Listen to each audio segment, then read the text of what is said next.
Matapos ang ilang sorpresa sa midterm elections, tila nagpaparamdam si Pangulong Bongbong Marcos ng panibagong alyansa. Alamin natin yan sa agenda report ni Hannah T. Ito ang isa sa mga kilalang campaign line ng Kakampinks noong 2022 nang tumakbo si former Vice President Leni Robredo sa pagkapangulo at si dating Senator Kiko Pangilinan bilang kanyang running mate. Nang matapos ang halalan nitong Lunes, muli itong umusbong pero mula na sa dati nilang katunggali. Matapos ang breakup ng Uniteam tandem na BBM Sara, ginamit ni Pangulong Bongbong Marcos ang katulad na linya at sinabing sa gobyernong tapat kasama ang lahat. Bukas rin daw siya sa kooperasyon sa iba't ibang partido ngayong tapos na ang midterm polls. Pero may exception.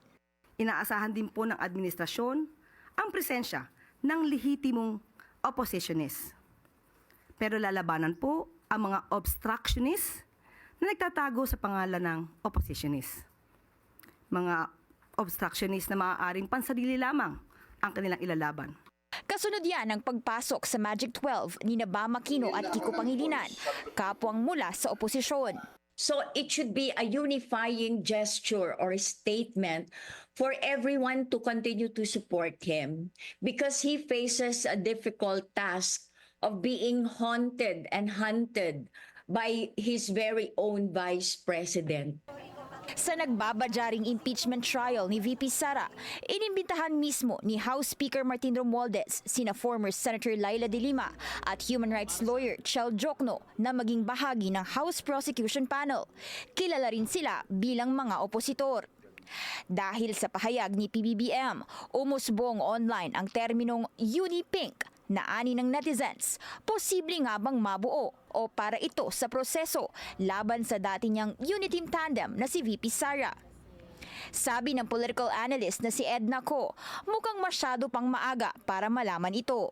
But after an election, he has to court and he has to say to everyone, including those who are against him or including those who are possibly competing in 2028 to continue supporting the remaining 3 years of his term.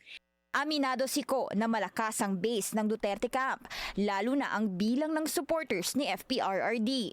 You may be against him, you may be in favor of him, but let's face it, he is still an influential character that will affect the thinking, the choices of many people.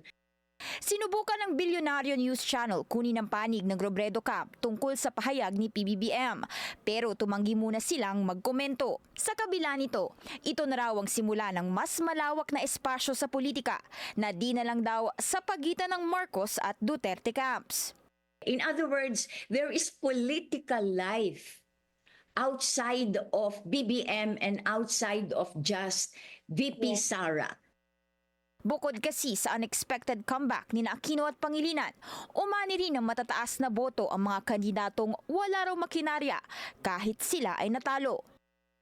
Di na may kakailang nakakagulat ang resulta ng midterm polls ayon kay Ko. Pero patunay itong buhay ang demokrasya sa Pilipinas sa kabila ng samot-saring political events at pinaramdam ito ng taong bayan sa pamamagitan ng pagboto.